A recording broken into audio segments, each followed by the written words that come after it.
The moment Ryan said, "Mom, I think it's best if you stop coming around for a while," I swear my heart stopped beating. I stood there in his living room, cupcakes balanced on a plastic tray, watching my granddaughter's 6th birthday party continue without me. The room didn't go silent. Nobody gasped. Life just kept moving forward while mine froze completely.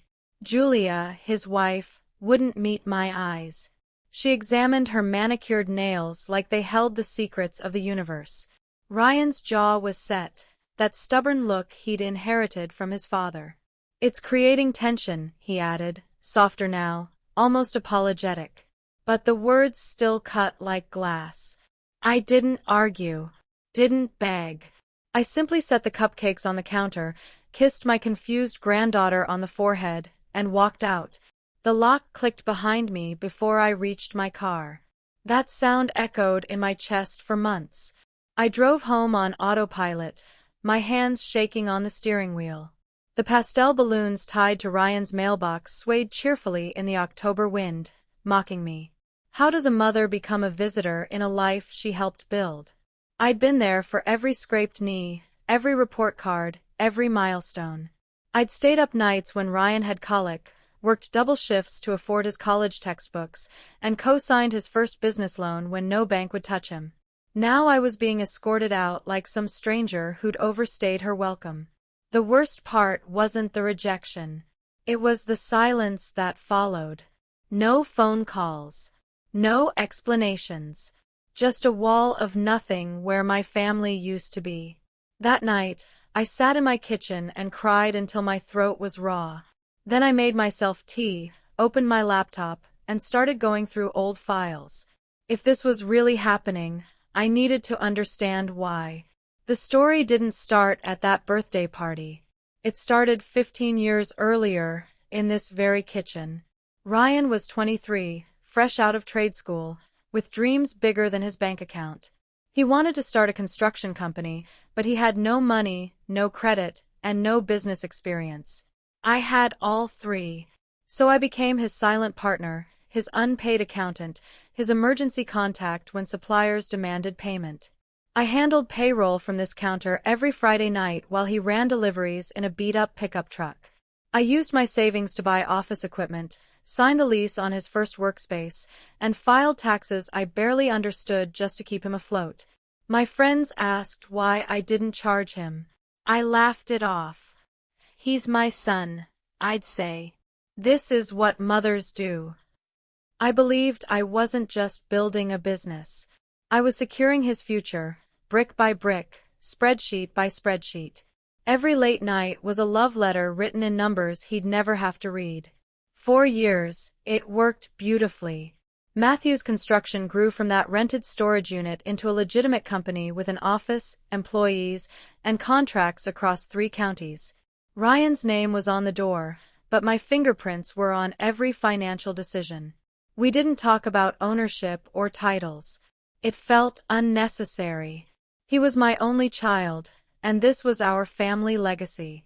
I watched him transform from a nervous kid in work boots to a confident businessman who commanded rooms. Pride doesn't begin to describe what I felt. This was my son, thriving because I'd given him the foundation he needed. When he bought his first house at 28, I helped with the down payment.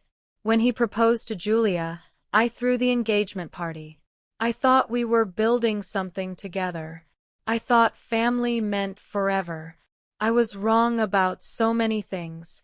Julia came into our lives like a summer storm, beautiful and disruptive. She was a marketing consultant from Chicago, polished in ways our small Ohio town wasn't. Ryan met her at a business conference and fell hard. I welcomed her warmly, truly. She seemed smart, ambitious, exactly the kind of partner Ryan needed. At their wedding, I gave a toast about how proud I was to gain a daughter. I meant every word. But slowly, things began shifting. Julia had opinions about the business, suggestions that Ryan implemented immediately. She redesigned the logo, overhauled the website, and created a social media presence that brought in new clients. I appreciated her contributions. I really did. But then she started sitting in on meetings I'd always attended. She'd casually mention Ryan and I were thinking about decisions I'd usually helped make. The word "we" changed. It no longer included me. It happened so gradually I didn't notice until I was already on the outside. The first real crack appeared during a budget meeting 6 months after their wedding. I suggested we hold off on expanding the fleet until we'd paid down existing debt. Sound financial advice I'd given 100 times before. Julia smiled tightly and said, "Ellen, we appreciate your motherly concern, but we've got this handled." Motherly concern. As if my 2 decades of experience were just feelings instead of facts. Ryan didn't correct her. He nodded, looked at his papers, and moved on. That phrase replayed in my head for weeks. It was the first time I realized I was being repositioned, redefined from essential to overbearing. I tried to shake it off, told myself I was being sensitive.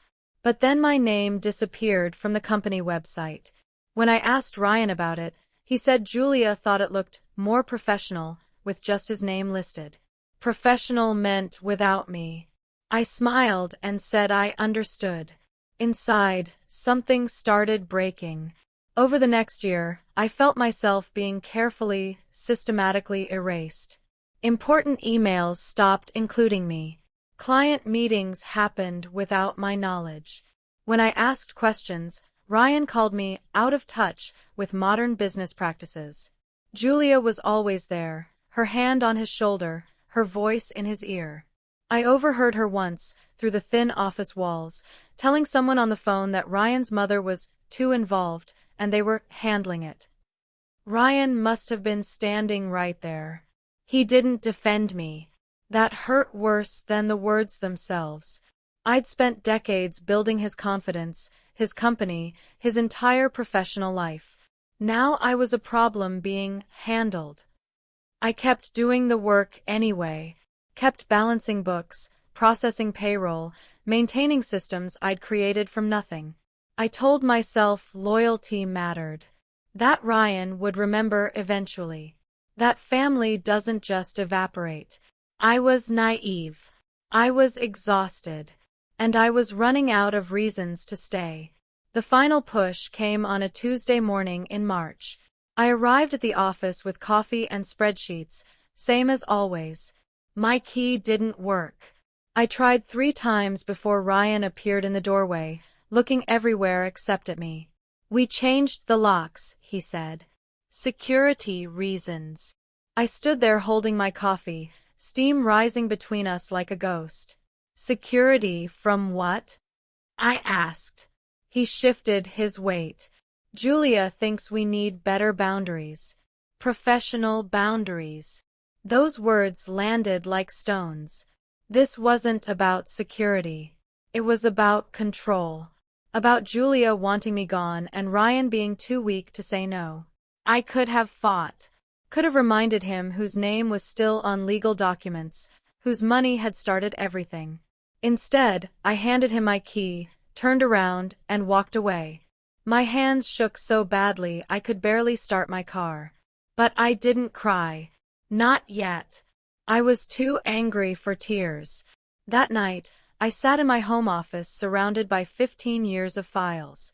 Bank statements, tax returns, incorporation papers. Everything that proved Matthew's construction existed because I'd willed it into existence. I'd never asked for recognition, never demanded my name on anything. I'd trusted blood would be enough. I'd been a fool. I opened my laptop and drafted an email to Ryan. Short, professional, cold. "All financial records are now under your control. Good luck." I attached passwords, account information, and system access codes. Then I deleted my bookmarks, cleared my browser history, and logged out of every platform. The click of that final logout sounded like a door slamming. It felt like amputation. But somewhere under the pain, something else stirred. Something that felt almost like relief. For the first time in 15 years, I was free. I just didn't know what to do with that freedom yet. I spent the next month in a fog. Friends called. I didn't answer. My sister visited. I pretended everything was fine. The truth was too humiliating to speak aloud. How do you admit your son chose his wife over you? That the business you built together means nothing? That you've been discarded like outdated equipment? I stopped driving past the office. Stopped checking the company's social media. Stopped hoping Ryan would call to apologize. Instead, I focused on survival. I had my own small accounting practice, clients I'd maintained separately over the years. Local craftsmen, struggling shop owners, people who appreciated honest work and fair prices. I threw myself into their problems, grateful for numbers that made sense when nothing else did. Slowly, painfully, I started rebuilding. Not the business. Myself. The version of Ellen Matthews who existed before she gave everything away. It was harder than I expected. I'd forgotten who that woman was. 6 months passed. Then 9. Life developed a new rhythm. Morning coffee at my kitchen table. Walk to my downtown office. Quiet work helping people who actually valued my expertise. No drama. No tension. No son treating me like an inconvenient memory. Peace felt strange at first, almost uncomfortable. I'd spent so long in chaos that calm felt like waiting for disaster. But gradually, I started sleeping through the night. Started laughing at jokes. Started believing I could be whole without Ryan's approval. I didn't forgive him. Forgiveness felt too generous for what he'd done. But I stopped letting him live rent-free in my head. I stopped imagining conversations where he apologized and I graciously accepted. Those fantasies were poison. Reality was simpler. He'd made his choice. I'd made mine. We were done. Or so I thought. Because in my experience, the universe has a dark sense of humor about closure. Right when you think you've moved on, the past comes knocking. And it never comes quietly. The call came on a rainy Thursday in November. I almost didn't answer. Unknown number, probably spam. But something made me pick up. Julia's voice cracked through the speaker, high and panicked. Ellen? It's Julia. Please don't hang up. I should have deleted her number and gone back to my peaceful afternoon. But curiosity is a terrible thing. What do you want? My voice came out colder than I intended. She was crying, actually sobbing. We're in trouble. The IRS is auditing us. Ryan doesn't understand the books. Everything's a mess. I don't know what to do. The irony was so thick I almost laughed. The same woman who'd called me overbearing now sounded like a frightened child. That's unfortunate, I said carefully. But I don't work there anymore. Remember. She sobbed harder. Please, Ellen. I know we hurt you. I know we were wrong. But we need help. Ryan's too proud to ask, but I'm begging. I should have said no. Should have let them drown in consequences they'd earned. But despite everything, some sick part of me needed to see this. Needed to witness exactly how badly they'd failed without me. I agreed to meet them at the office the next morning. I told myself it was professional courtesy. The truth was Messier. I wanted Ryan to see me walk back into the building he'd locked me out of. Wanted him to feel small. Wanted proof that he needed me more than I'd ever needed him. The parking lot looked the same. The sign still read Matthews Construction in bold letters. No mention of me anywhere. I sat in my car for 5 minutes, breathing slowly, preparing. When I finally walked in, Ryan stood by the reception desk looking lost. His eyes widened. Mom. You came. That single word, Mom, almost broke me. Not Ellen. Not his business partner. Just Mom, like I was still the woman who baked him cookies and kissed his bruises. I swallowed hard. Julia called. She said you needed help.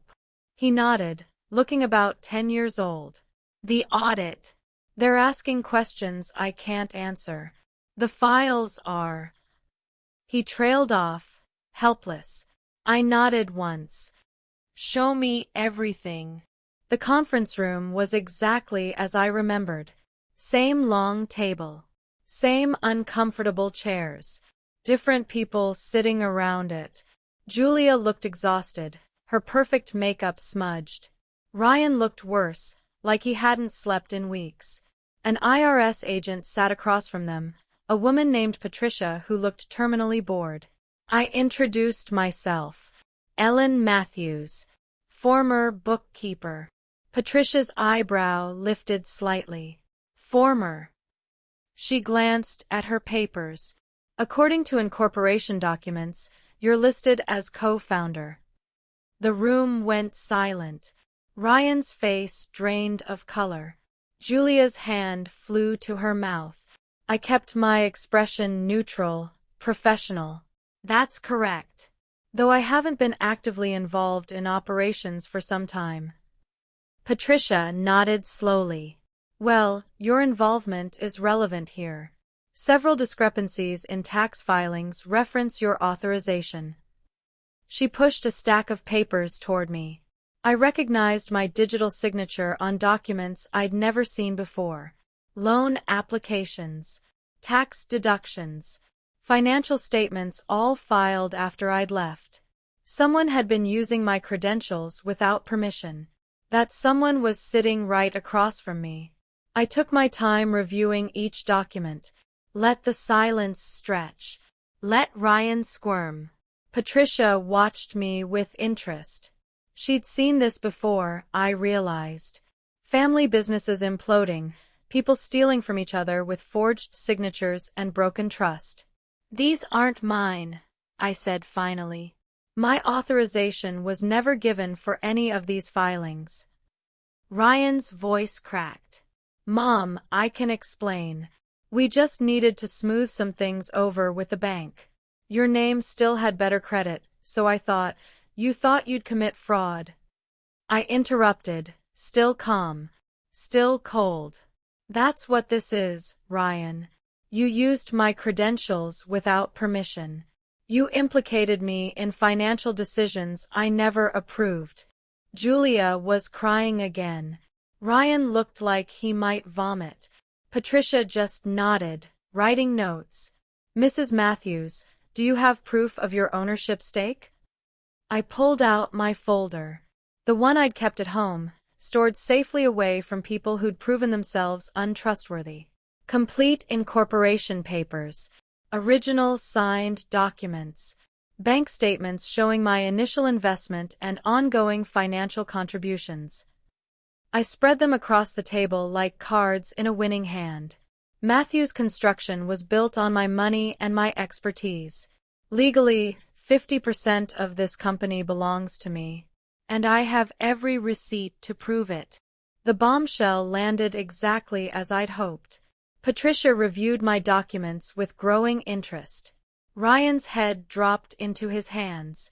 Julia stared at me like I'd turned into someone she didn't recognize. Maybe I had. The Ellen they'd known was soft, accommodating, desperate for approval. This version was done being nice. Patricia closed her folder. Well, this complicates things significantly. Mr. Matthews, you've been filing as sole proprietor, but these documents clearly establish dual ownership. That's misrepresentation at minimum, possibly fraud.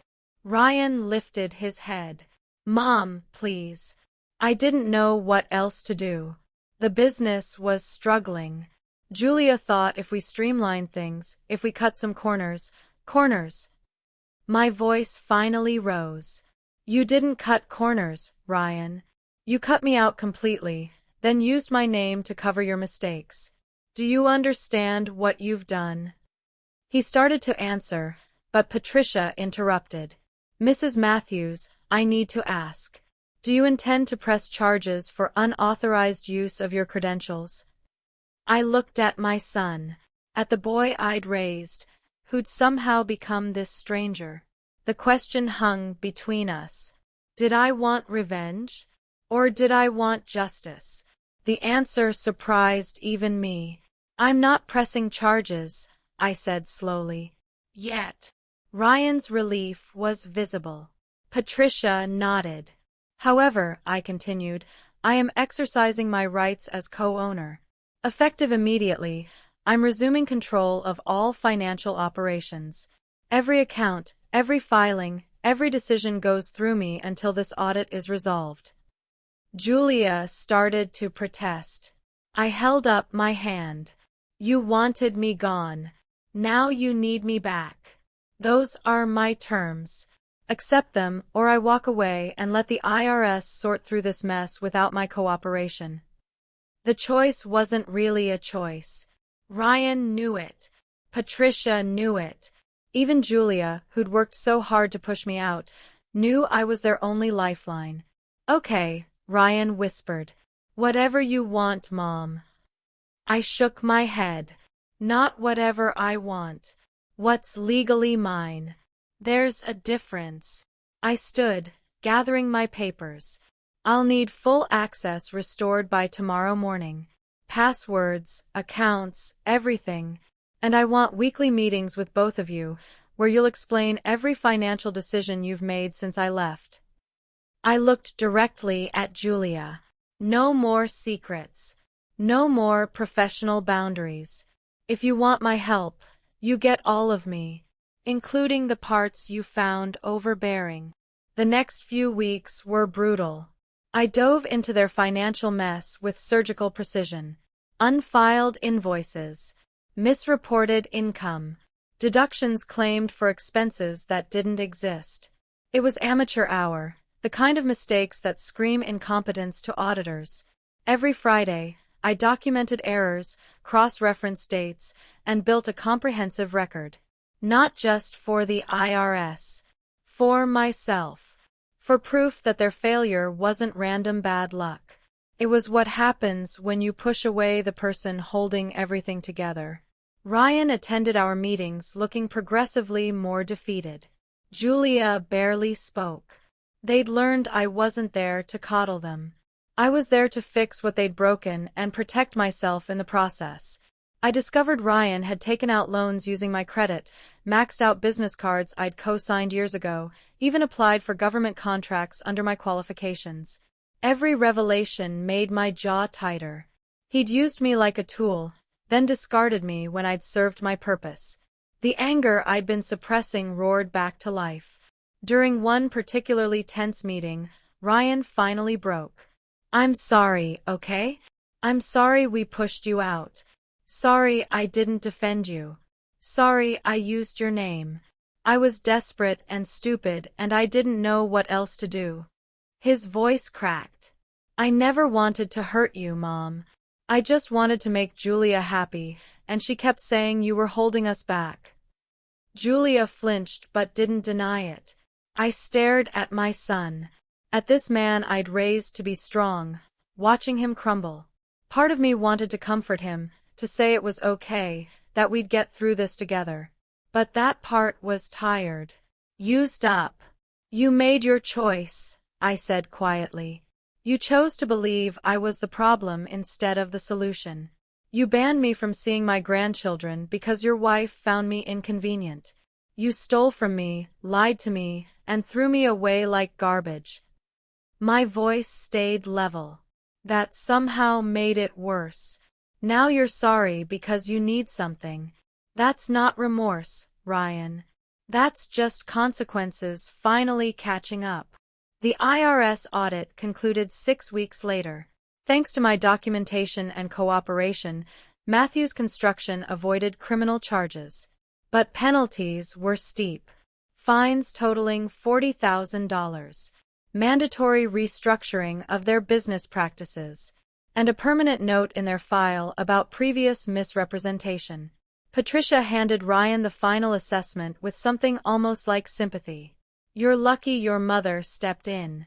Without her records, you'd be facing fraud charges. She turned to me. Mrs. Matthews, I assume you'll be maintaining oversight going forward? I smiled slightly. Actually, I've made a different decision. I pulled out legal papers I'd had drawn up the week before. I'm exercising my right as 50% owner to dissolve our partnership. I'm taking my stake, my contributions, and my name off everything associated with Matthews Construction. Ryan went pale. Mom, you can't. We need you. The business will fall apart. I shook my head. No, Ryan.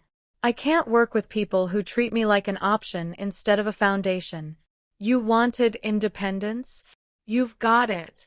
But you don't get to keep benefiting from my work while shutting me out of my grandchildren's lives.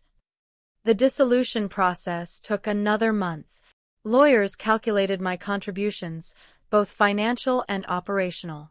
The number was staggering. Over $300,000 in direct investment, plus years of unpaid labor.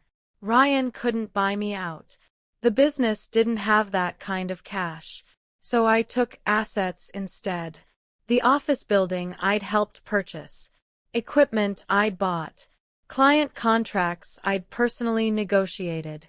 By the time we finished, Matthews Construction was a shell of its former self.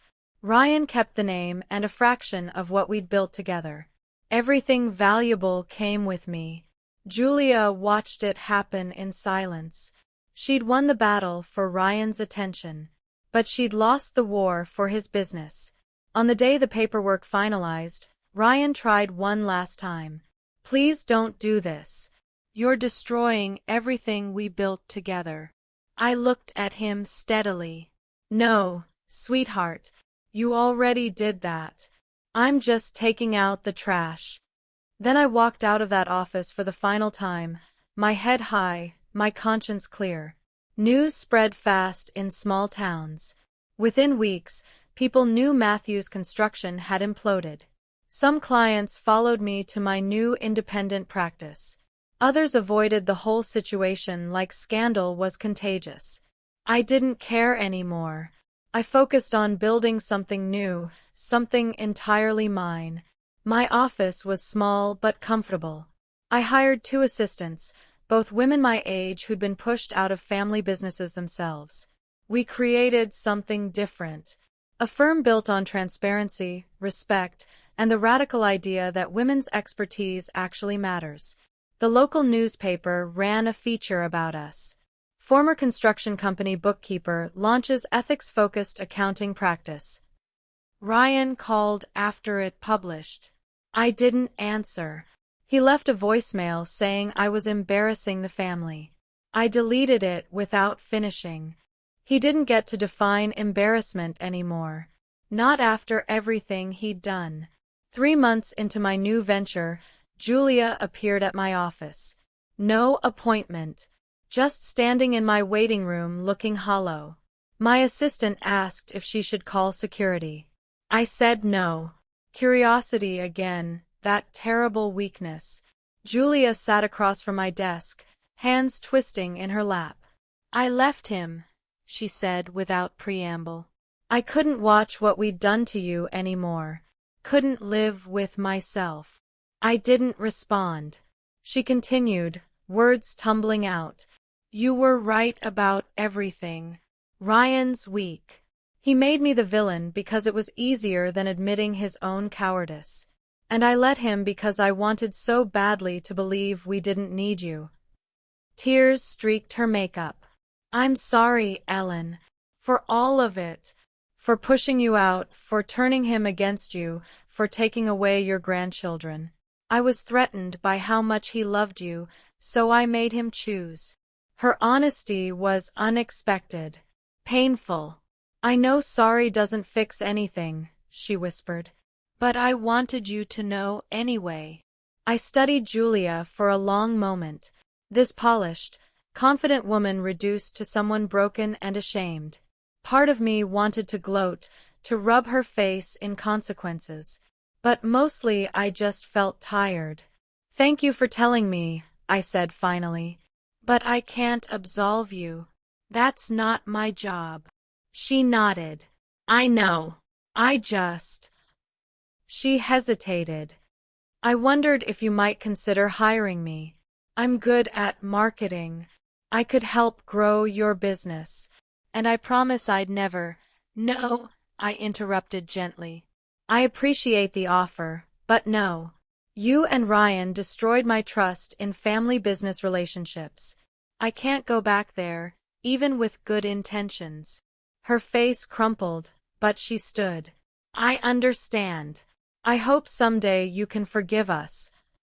She left before I could tell her forgiveness wasn't the point. Justice was. Closure was. Moving forward was. Forgiveness was just something people demanded when they wanted absolution without earning it. I didn't have that luxury to give anymore. A year after everything fell apart, my accounting practice was thriving. Word spread about our integrity, our attention to detail, our refusal to cut corners for anyone. We specialized in helping small businesses navigate exactly the kind of financial messes Ryan had created. Each client I saved felt like evidence, proof that I wasn't just a mother who'd been taken advantage of. I was a professional with value beyond my usefulness to others. One afternoon, I was reviewing contracts when my assistant buzzed. There's a little girl here to see you. Says her name is Lily. My heart stopped. I walked to the reception area. My granddaughter stood there, 9 years old now, clutching a drawing. Grandma? Daddy said I wasn't allowed to see you, but I took the bus anyway. I wanted to give you this. The drawing showed 2 women. One labeled Grandma, one labeled Lily. Both smiling. Above them, I love you, in crayon. I dropped to my knees and hugged her tight. She smelled like strawberry shampoo and childhood. That evening, I sat on my back porch watching the sunset paint the sky orange and pink. Lily was inside eating cookies and telling me about 4th grade. Ryan would be furious when he discovered she'd come here. Julia would probably panic. I didn't care. For 3 years, I'd let them control my access to my granddaughter. That was over now. I'd built a life too strong to be threatened by their disapproval. My phone buzzed. Ryan. I answered. She's here, I said before he could speak. She's safe. And if you try to punish her for visiting me, I'll pursue formal grandparent visitation rights. Test me. Silence. Then quietly, okay, Mom. Okay. I hung up. Somewhere inside, the girl who'd baked cupcakes and believed love was enough finally rested. The woman who'd taken her place understood the truth. Some people think revenge is destruction, but real revenge is rebuilding yourself so completely they can't hurt you anymore. It's proving you were never the problem. It's walking away from toxic people and building something they can't touch. And maybe, just maybe, it's teaching your granddaughter that silence isn't weakness. It's preparation. I smiled, finished my tea, and went inside to play games with Lily. For the first time in years, I felt whole.